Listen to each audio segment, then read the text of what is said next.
बिस्मिल्लाहिर्रहमानिर्रहीम। अस्सलाम वालेकुम वरहमतुल्लाहि वबरकातुहू। आज रमज़ान का चाँद नज़र आ गया। शायद किसी की तकदीर बदलने वाली है, शायद किसी के गुनाह माफ़ होने वाले हैं, शायद किसी के नसीब का दरवाज़ा खुलने वाला है। लेकिन सवाल ये है, क्या हमने रमज़ान को सिर्फ़ रोज़ा रखने के लिए रखा है या अपनी तकदीर बदलने के लिए? कुरान की रोशनी में रमज़ान अल्लाह ताला फरमाते हैं, शहरु रमज़ान अल्लज़ी उन्ज़िला फ़ीहिल अल-कुरान। कुरान मजीद सूरह बकरा आयत नंबर 185। तर्जुमा, रमज़ान वो महीना है जिसमें कुरान नाजिल किया गया। ये महीना हदायत का महीना है, रहमत का महीना है, कबूलियत का महीना है।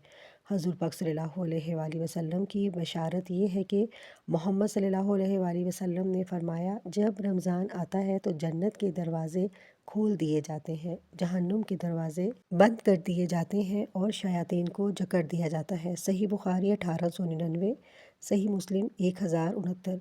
सोचिए, जब जन्नत के दरवाज़े खुले हों तो हमें हर बुरे अमाल से दूर रहना चाहिए। जब नया चाँद नज़र आता तो हज़ूर पाक वसल्लम ये दुआ पढ़ते, अल्लाहुम्मा आहिलहु अलैना बिल अमनी वल ईमानी वस्सलामती वल इस्लाम। सनंतर मज़ी 3451। यही वो अमल है जो ऑथेंटिक है।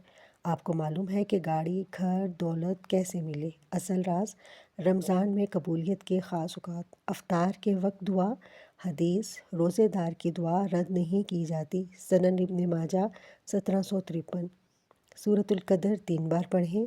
कसरत इस्तग़फ़ार। सूरह नूह में वादा है, अगर इस्तग़फ़ार करोगे तो अल्लाह तुम्हें माल और दौलत देगा। कुरान मजीद सूरह नूह आयत नंबर 10 से 12। यही असल रास्ता है, कोई शॉर्टकट नहीं, कोई ख़ुसूसी नंबर नहीं, बल्कि सच्ची तौबा, इस्तग़फ़ार, तहज्जुद, दुआ।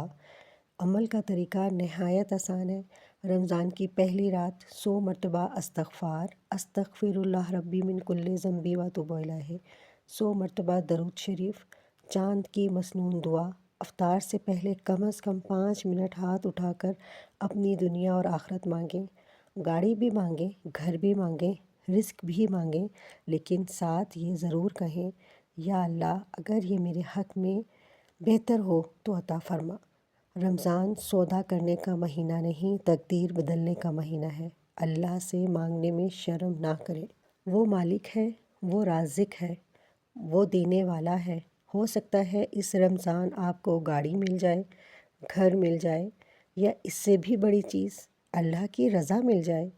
अगर आप चाहते हैं कि इस रमज़ान आपकी दुआ रद्द ना हो तो अभी नियत करें, ये रमज़ान अल्लाह ताला तुझे राज़ी करने में गुज़र जाए। आमीन या रब्बुल आलमीन।